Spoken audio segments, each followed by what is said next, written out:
अपने अनुसंधान के बलबूते प्रधानमंत्री नरेंद्र मोदी की सराहना पाने वाले बहुमुखी प्रतिभा के धनी श्याम राव की हालत किस कदर खराब हो चली है, इस बात का अंदाजा इसी बात से लगाया जा सकता है कि अपनी जमीन को पाने उन्हें आमरण अनशन पर बैठना पड़ा।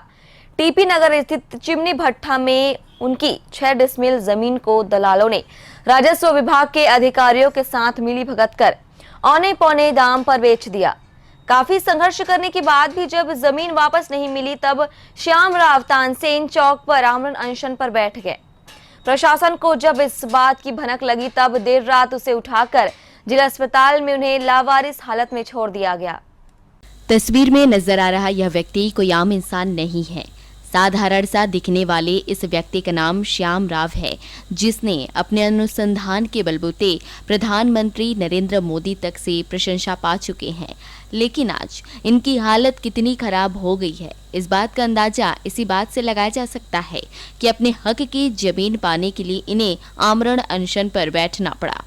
प्रशासन को जब इस बात की भनक लगी, तब देर रात इन्हें आनन फानन में मौके से उठाकर जिला अस्पताल में शिफ्ट कर दिया गया, जहां इनकी सुध लेने वाला कोई नहीं है।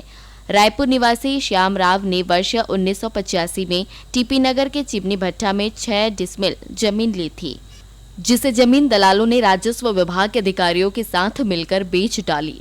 आर्थिक तंगहाली से परेशान अपनी जमीन वापस पाने काफी संघर्ष किया, लेकिन जब बात नहीं बनी, तब मजबूर होकर उसे आमरण अनशन पर बैठना पड़ा। कोरबा में 20-22 साल तक के रहा।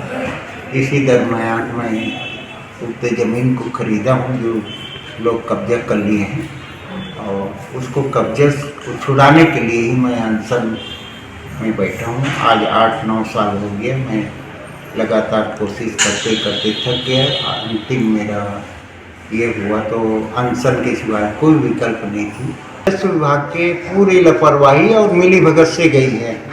हाँ, कितनी ज़मीन है टोटल और कहाँ है ये? चिमनी भट्टा में है, ट्रांसपोर्ट नगर के पास में है चिमनी भट्टा, और उसको सन 85 में खरीदा था।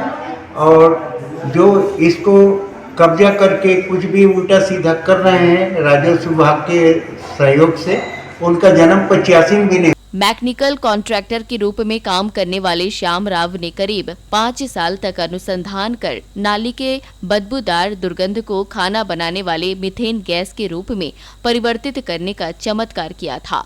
तब इनके आविष्कार की खूब प्रशंसा हुई थी। दिल्ली के विज्ञान भवन में श्याम राव को आमंत्रित भी किया गया था, जहां उन्होंने प्रधानमंत्री नरेंद्र मोदी को 3 मिनट तक अपने अनुसंधान के बारे में बताया। इतना ही नहीं, वहां श्याम राव ने देश के जाने माने वैज्ञानिकों के सामने 7 मिनट तक भाषण भी दिया था।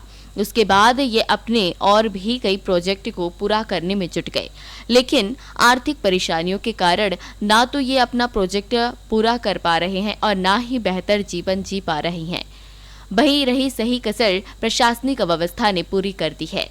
मुझे दिल्ली बुलाया गया था विज्ञान भवन में, और एक बार मोदी जी के इसमें साइंटिस्ट लोगों का टीम के साथ, दूसरी टाइम पूरा साइंटिस्ट लोग ये किए थे, जिसमें 3 मिनट मेरे अनुसंधान के बारे में बोलना था और 7 मिनट साइंटिस्ट लोगों का सवाल का जवाब देना था। 10 मिनट का पीरियड था।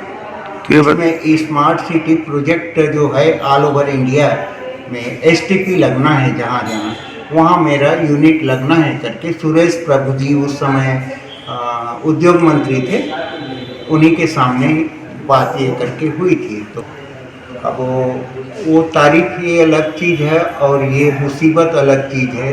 उसको उसके साथ जोड़ूं तो मैं तो साधारण आदमी से भी गया गुजरा हूँ। आज मेरे पास रहने बसने खाने पीने के लिए कोई साधन नहीं है। ये जमीन बेच पाऊंगा तो आगे गुजर बसर कर पाऊंगा। दिल के मरीज श्याम राव को 2 बार अटैक भी आ चुका है। ओपन हार्ट सर्जरी के बाद श्याम अपनी जमीन को बेचकर बेहतर जीवन जीना चाहते थे, लेकिन अधिकारियों की मनमानी के कारण यह रसातल में पहुंच गए हैं। अपना हक मांगने के लिए अनशन पर बैठे प्रशासनिक अधिकारियों ने इन्हें जबरन अस्पताल में ठूस दिया। बहरहाल श्याम राव की जमीन वापस मिलती है कि नहीं, यह देखने वाली बात होगी। ग्रैंड एशियन न्यूज के लिए इमानुएल तांडे के साथ पवन तिवारी की रिपोर्ट।